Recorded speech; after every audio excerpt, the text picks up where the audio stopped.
Bonsoir. Aujourd'hui, nous allons parler de l'Islande. Pourquoi?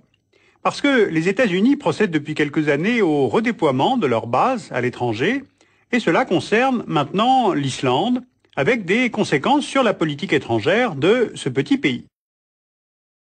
L'Islande est située au nord de l'océan Atlantique, juste au-dessous du cercle polaire. C'est une île volcanique, née du mouvement divergent de deux plaques tectoniques. L'île a une constante activité sismique, et on la nomme terre de glace, Iceland, mais aussi terre de feu, car on peut voir dans ce pays des glaciers blancs, des champs de lave noirs, des lacs bleu foncé, des geysers et la toundra.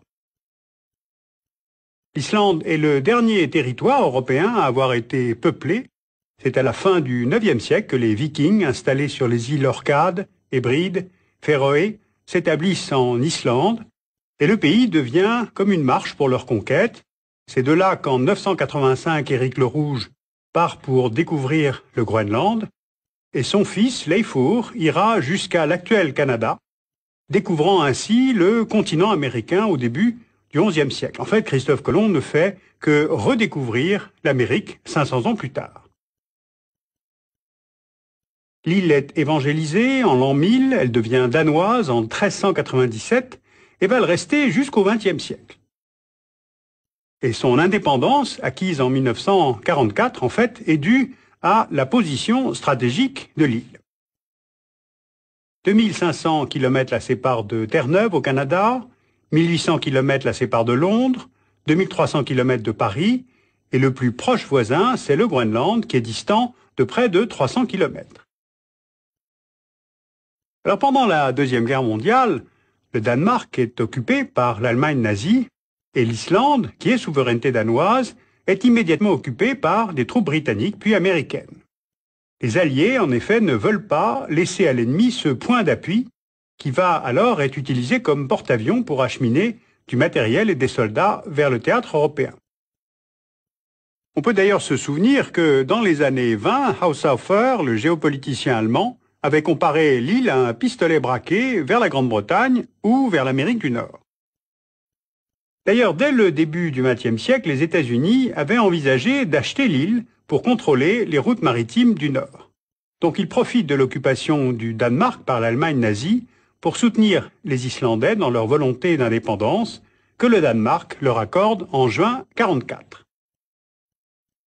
Le pays bénéficie du plan Marshall, de la mise sur pied d'une force de défense islandaise, car le pays n'avait pas d'armée, et en contrepartie, l'Islande adhère en 1949 à l'OTAN et en 1951, lors de la guerre de Corée, une base aérienne et navale américaine s'installe à Keflavik.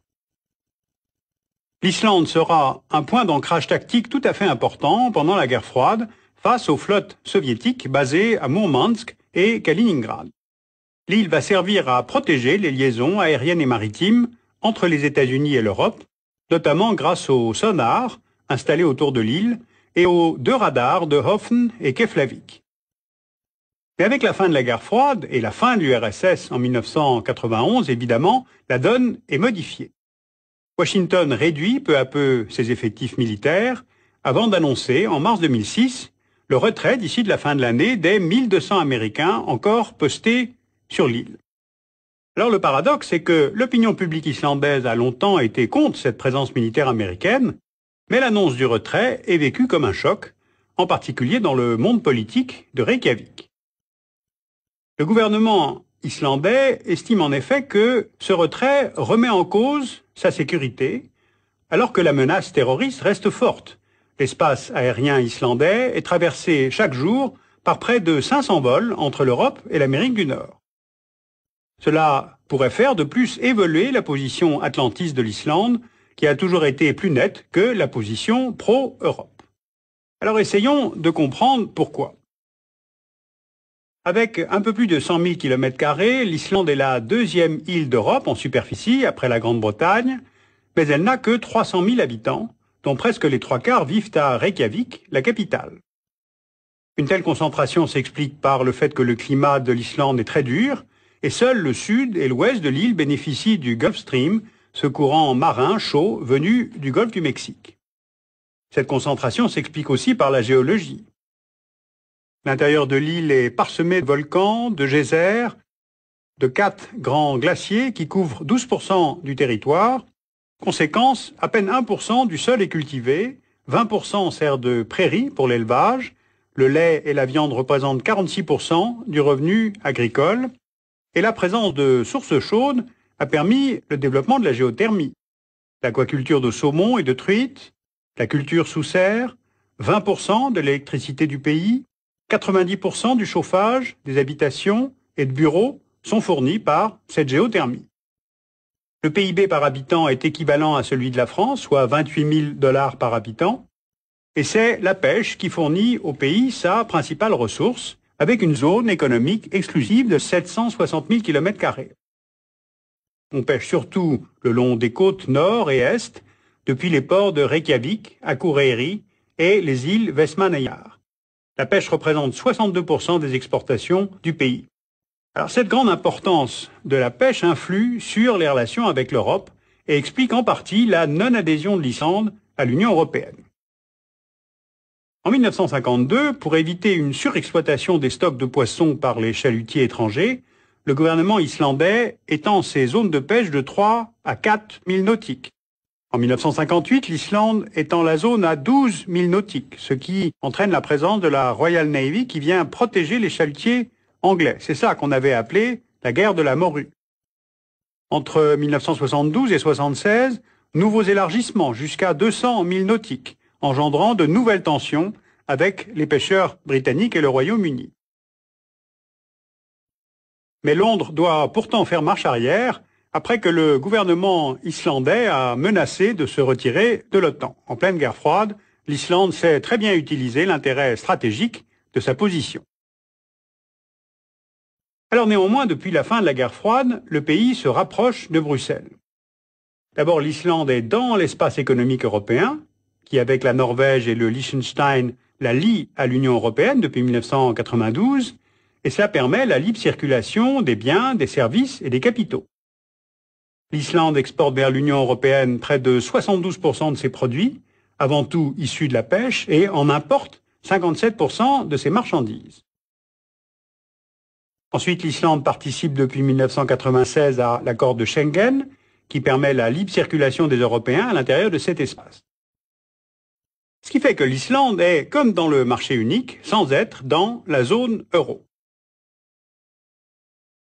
Alors, si on additionne toutes ces proximités de l'Islande avec l'Union européenne, plus maintenant le retrait militaire américain du pays en 2006, eh bien, certains politiciens à Reykjavik relancent l'idée d'une adhésion pure et simple de l'Islande à l'Union européenne, notamment pour participer à la PESC, la politique étrangère et de sécurité commune, et justement ne pas se retrouver isolé sur la scène internationale. Alors, est-ce qu'il y a des alternatives en termes d'alliance? Depuis 1952, l'Islande coopère avec les pays scandinaves, plus le Groenland et les Féroé, au sein du Conseil nordique, qui est un organe de coopération régionale, sauf que la Suède et la Finlande sont entrées dans l'Union en 1995, et ce Conseil nordique ne joue plus qu'un rôle consultatif. Il y a le Conseil arctique qui regroupe la plupart des États du pourtour de l'océan glacial arctique. L'Islande y est très active, notamment sur les questions de changement climatique, car elle en est le témoin direct, avec le recul progressif de certains glaciers. L'étude lancée par le Conseil arctique sur le climat, constatant un retrait de la banquise, un recul des glaciers et la fonte du permafrost, n'a pas permis de prendre des mesures concrètes en réponse aux résultats scientifiques obtenus, car les négociateurs américains ont refusé la plupart des formulations proposées par les 7 autres pays arctiques, préférant des mesures non contraignantes. Alors que peut-on retenir de ce bref portrait? Sur les questions d'environnement, l'Islande milite nettement pour des mesures concrètes de protection et pour favoriser le développement durable. Elle cherche à exporter son savoir-faire dans le domaine de la pisciculture ou dans celui de la géothermie. Sur la scène mondiale, elle est plus présente. Elle participe à des contingents de maintien de la paix au Kosovo ou en Afghanistan. Alors est-ce que ce retrait de la base américaine va mettre fin à l'oscillation entre atlantisme et Europe? L'Islande serait-elle bientôt candidate pour entrer dans l'Union européenne? Eh bien, rien n'est moins sûr, car ce sont toujours les États-Unis qui se situe au premier rang des investisseurs en Islande.